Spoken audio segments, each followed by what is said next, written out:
আসসালামু আলাইকুম। সংবাদে আপনাদের সবাইকে স্বাগত জানাচ্ছি। আমি ফিরোজ তোহা। শুরুতেই আরবে কেবলস সংবাদ শিরোনাম। দখলদার ইসরায়েলি বাহিনী এবং নিরীহ ফিলিস্তিনিদের মধ্যে ভয়াবহ যুদ্ধ চলছে। আর এই মুহূর্তে আমাদের হাতে এসছে যুদ্ধের ভয়ঙ্কর কিছু গুরুত্বপূর্ণ আপডেট সংবাদ। প্রথমেই জানাবো, ইয়েমেনে মার্কিন ড্রোন ভূপাতিত করার দাবি হুতি যোদ্ধাদের। যুক্তরাষ্ট্রের হামলা অব্যাহত। ইয়েমেনের উত্তর পশ্চিম অঞ্চলে একটি মার্কিন ড্রোন ভূপাতিত করেছে বলে জানিয়েছে দেশটির সশস্ত্র সংগঠন হুতি যোদ্ধারা। তাদের দাবি, ড্রোনটি হাজ্জাব প্রদেশে হামলা চালানোর সময় সেটিকে ভূপাতিত করেছে ইয়েমেনের যোদ্ধারা। হুতি মালিকানাধীন সংবাদ মাধ্যম আল মাসিরা জানিয়েছে, রাতে ইয়েমেন জুড়ে অন্তত ৩ স্থানে একাধিকবার বিমান হামলা চালিয়েছে যুক্তরাষ্ট্র। জানাবো, হামাস যেভাবে ইসরায়েলের অপরাজয়তার মিথ ভেঙে দিল। ইসরায়েলে ভয়াবহ মাত্রায় ফিলিস্তিনিদের উপর হামলা চালিয়েছে। এই ভয়াবহতা শুধু গাজা নয়, পূর্ব জেরুজালেম, পশ্চিম তীর, এমনকি ইসরায়েলের ভেতরে বসবাসরত ফিলিস্তিনিদের জীবনের সঙ্গে হামাসের ভবিষ্যৎকে একসূত্রে গেঁথে ফেলেছে। আজ হামাস আত্মসমর্পণ করলে দখলদার ইসরায়েলি বাহিনীর কাছে হেরে যাবে ফিলিস্তিনি। সুতরাং হামাস যোদ্ধারা আত্মসমর্পণ করবে না বলে জানিয়েছে তারা। এবারে জানাবো, থাইল্যান্ডে বিমান বিধ্বস্ত, ৬ পুলিশ কর্মকর্তা নিহত। প্রশিক্ষণ চলাকালে থাইল্যান্ডের একটি হালকা বিমান বিধ্বস্ত হয়েছে। এই দুর্ঘটনায় ৬ পুলিশ কর্মকর্তা নিহত হয়েছে। স্থানীয় সময় থাইল্যান্ডে প্রাচুয়াপ খিরিখান প্রদেশের হুয়াহিন জেলায় সমুদ্র সৈকতের কাছে বিমানটি বিধ্বস্ত হয়। এদিকে ইসরায়েলি মন্ত্রীকে কেন বোতল ছুঁড়ে মারলেন যুক্তরাষ্ট্রের শিক্ষার্থীরা। দখলদার ইসরায়েলি বাহিনীর মন্ত্রীকে এবার বোতল ও স্যান্ডেল ছুঁড়ে মেরেছে যুক্তরাষ্ট্রের শিক্ষার্থীরা। গাজায় অবৈধভাবে হামলা করার দায়ে এবার শিক্ষার্থীরা তাকে বোতল ও জুতা নিক্ষেপ করেছে। ইসরায়েল এর মন্ত্রী ইয়েল ইউনিভার্সিটিতে বক্তব্য রাখতে গেলে শত শত ফিলিস্তিনপন্থী শিক্ষার্থীরা তাকে স্যান্ডেল এবং বোতল ছুঁড়ে মারেন। এবং সর্বশেষ জানাবো, ক্ষমতায় থাকলে টাকা লুট করা যায় বললেন ফজলুর রহমান। বিএনপি চেয়ারপারসনের উপদেষ্টা ফজলুর রহমান বলেছেন, ক্ষমতায় গেলে টাকা পয়সা লুট করা যায়। এ কারণে বর্তমানে অনেক উপদেষ্টারা ক্ষমতা থেকে নামতে চান না। প্রিয় দর্শক, এতক্ষণ শুনছিলেন সংবাদ শিরোনাম, এবারে বিস্তারিত। তবে তার আগে বন্ধুরা, অনুরোধ থাকবে এই সংবাদটিতে একটি লাইক দিন। এই চ্যানেলে আপনি নতুন হয়ে থাকলে আমাদের সংবাদটি দেখতে দেখতে চ্যানেলটি সাবস্ক্রাইব করে রাখুন, যাতে করে বন্ধুরা আমাদের পরবর্তী লেটেস্ট আপডেট সংবাদগুলো সবার আগে আপনার কাছে পৌঁছে যায়। কমেন্ট করে আপনার মূল্যবান মতামত জানিয়ে দিন আপনি বিশ্বের কোন দেশ থেকে বা বাংলাদেশের কোন স্থান থেকে আমাদের সংবাদটি দেখছেন এবং শুনছেন। আর বন্ধুরা, গাজা যুদ্ধে আপনি যদি নিরীহ ফিলিস্তিনিদের ভালোবেসে থাকেন, কমেন্টে ইয়েস লিখে বিশ্ববাসীকে জানিয়ে দিন। সংবাদটি আপনার সোশ্যাল মিডিয়া, ফেসবুকে বন্ধুদের মাঝেও শেয়ার করে দিন। এবারে বিস্তারিত। ইয়েমেনে মার্কিন ড্রোন ভূপাতিত করার দাবি হুতি যোদ্ধাদের। যুক্তরাষ্ট্রের হামলা অব্যাহত। ইয়েমেনের উত্তর পশ্চিম অঞ্চলে একটি মার্কিন ড্রোন ভূপাতিত করেছে বলে জানিয়েছে দেশটির সশস্ত্র সংগঠন হুতি যোদ্ধারা। তাদের দাবি, ড্রোনটি হাজ্জাজ প্রদেশে হামলা চালানোর সময় সেটিকে ভূপাতিত করা হয়েছে। এদিকে হুতি মালিকানাধীন সংবাদ মাধ্যম আল মাসিরা জানিয়েছে, গতকাল রাতে ইয়েমেন জুড়ে অন্তত ৩ স্থানে একাধিক বিমান হামলা চালিয়েছে যুক্তরাষ্ট্র এবং দখলদার বাহিনী। হুতি মুখপাত্র ইয়াহিয়া সারিয়া আজ এক বিবৃতিতে বলেছেন, সংগঠনটির আকাশ প্রতিরক্ষা ব্যবস্থা যুক্তরাষ্ট্রের একটি শত্রু ভাবাপন্ন MQ-9 রিপার ড্রোন ভূপাতিত করা হয়েছে, যা হাজ্জাজের আকাশ সীমায় ঢুকে হামলা চালাচ্ছিল।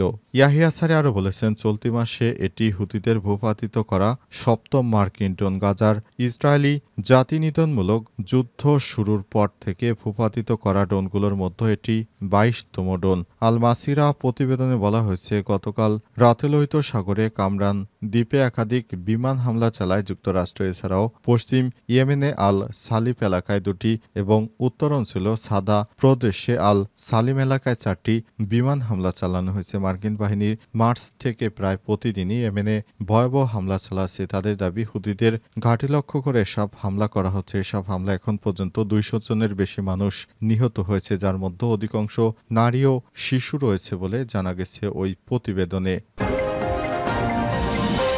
হামাস যেভাবে ইসরায়েলের অপরাজেয়তার মিথ ভেঙে দিল, ইসরায়েলের ভয়াবহ মাত্রায় ফিলিস্তিনিদের উপর হামলা চালিয়েছে। এই ভয়াবহতা শুধু গাজা নয়, পূর্ব জেরুজালেম, পশ্চিম তীর, এমনকি ইসরায়েলের ভেতরে বসবাসরত ফিলিস্তিনিদের জীবনের সঙ্গে হামাসের ভবিষ্যৎকে একসূত্রে গেঁথে ফেলেছে। আজ হামাস আত্মসমর্পণ করলে অনেকের চোখে তা পুরোপুরি ফিলিস্তিনি জাতিসত্তার পরাজয় বলে বিবেচিত হবে। গাজার বর্তমান অবস্থার এক ভয়াবহ মানবিক বিপর্যয়। একে কেউ পৃথিবীর সবচেয়ে বড় খোলাবন্দি শিবির বলেছে, কেউ বলছেন হত্যাক্ষেত্র, অথচ এর ১ ঘন্টা দূরত্বে তেল আবিবে অনেক বাসিন্দা নিশ্চিন্তে আরামে জীবন কাটাচ্ছে, যেন কিছুই ঘটছে না। তবে এক বিষয় তারা বোঝেন না, হামাস আত্মসমর্পণ করবে না।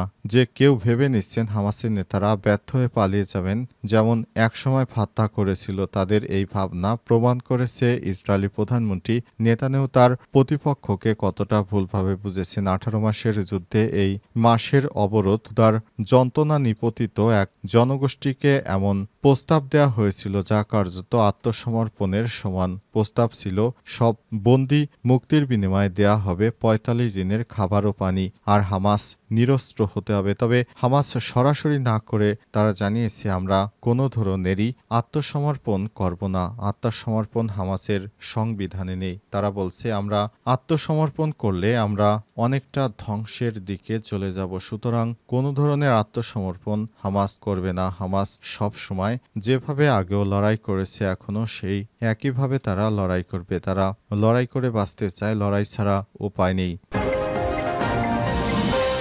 থাইল্যান্ডে বিমান বিধ্বস্ত, ৬ পুলিশ কর্মকর্তা নিহত। প্রশিক্ষণ চলাকালে থাইল্যান্ডে একটি হালকা বিমান বিধ্বস্ত হয়েছে। এই ঘটনায় ৬ পুলিশ সদস্য কর্মকর্তা নিহত হয়েছে। স্থানীয় সময় শুক্রবার ২৫ এপ্রিল থাইল্যান্ডের প্রাচুয়াপ খিরিখান প্রদেশের হোয়াহিন জেলায় সমুদ্র সৈকতের কাছে বিমানটি বিধ্বস্ত হয়েছে। রয়্যাল থাই পুলিশের মুখপাত্র আর্চন ক্রাইথং জানিয়েছেন, প্যারাশুট প্রশিক্ষণের প্রস্তুতির জন্য বিমানটি পরীক্ষামূলক উড্ডয়ন করা হচ্ছিল। প্রশিক্ষণ চলাকালে এটি বিধ্বস্ত হয়েছে। বিমানটি কোন মডেলে তা এখনও জানাননি কর্মকর্তারা। তবে ঘটনাস্থল থেকে পাওয়া ছবিতে একটি ভাইকিং DHC-৬ টুইট টানার বিমান দেখা গেছে। প্রাচুয়াপ কিরিখান প্রদেশের জনসংযোগ বিভাগ জানিয়েছে, হোয়াহিন বিমানবন্দরের কাছে বিমানটি বিধ্বস্ত হয়েছে। ছবিগুলো দেখা গেছে বিমানটি উপকূল থেকে প্রায় ১০০ মিটার দূরে সমুদ্র পড়ে আছে। বিমানটি ২ টুকরো হয়ে যায়। ক্ষমতায় থাকলে টাকা পয়সা লুটপাট করা যায় বললেন বিএনপি চেয়ারপারসনের উপদেষ্টা ফজলুর রহমান বাবু। বিএনপির চেয়ারপারসন বেগম খালেদা জিয়ার উপদেষ্টা পরিষদের সদস্য ফজলুর রহমান বাবু বর্তমান উপদেষ্টাদের নিয়ে কটূক্তি করেছেন। তিনি বলেছেন, যারা ক্ষমতায় আছেন তারা চাইলেই এখান থেকে প্রচুর টাকা পয়সা ইনকাম করতে পারছে, সুতরাং এ কারণেই তারা ক্ষমতা ছাড়তে চায় না। এ সময় তিনি আরও বলেছেন, আমাদের অনেকেই আছে এর আগে টিউশনি করে যারা জীবন চালাতো এখন কোটি কোটি টাকার মালিক, অর্থাৎ তারা উপদেষ্টাদের বলেছেন, অর্থাৎ যেসব উপদেষ্টারা শিক্ষার্থী ছিলেন তাদের বিষয়ে তিনি সব কথা বলেছেন। তিনি আরও জানান, উপদেষ্টারা মনে করছেন তারা দীর্ঘদিন ক্ষমতায় থাকবেন, কিন্তু দীর্ঘদিন কখনোই ক্ষমতা থাকা সম্ভব হবে না, কারণ এদেশে অন্তর্বর্তীকালীন সরকারকে নির্বাচন দিতেই হবে। নির্বাচন না দিলে বিএনপি রাস্তায় নামতে বাধ্য হবে। তারা মনে করছে যে ক্ষমতায় থাকতে পারলেই তারা টাকা পয়সা ইনকাম করতে পারবে, ভালো ভালো কিছু করতে পারবে, কিন্তু না, এক সময় না এক সময় নির্বাচন দিতে হবে। আর নির্বাচন দেওয়ার ফলে দেশের আবারও নির্বাচিত সরকারের হাতে ক্ষমতা আসবে। তখন এই উপদেষ্টারা আর টাকা ইনকাম করতে পারবে না, তাই তারা ক্ষমতায় থেকে টাকা ইনকামের করার জন্য এই ধরনের কর্মকাণ্ড পরিকল্পনা মাফিক চালিয়ে যাচ্ছে বলে অভিযোগ করেছেন তিনি। আরও বলেছেন, যারা নতুন উপদেষ্টা হয়েছে তাদের ক্ষমতার অনেক লোভ রয়েছে, কিভাবে বেশি বেশি টাকা ইনকাম করা যায়, কিভাবে কি করা যায়, বিষয়টি তারা খুবই নির্লজ্জভাবে করছে বলেও মনে করেন বিএনপির এই চেয়ারপারসনের উপদেষ্টা। তিনি বর্তমান সরকারের আরও সমালোচনা করেছেন। তিনি বলেছেন, বিএনপি নির্বাচন চায়, নির্বাচনের মাধ্যমে দেশে একটি গণতান্ত্রিক সরকার ব্যবস্থা গড়ে উঠবে, এ কারণেই বিএনপির এই নির্বাচন চাওয়া।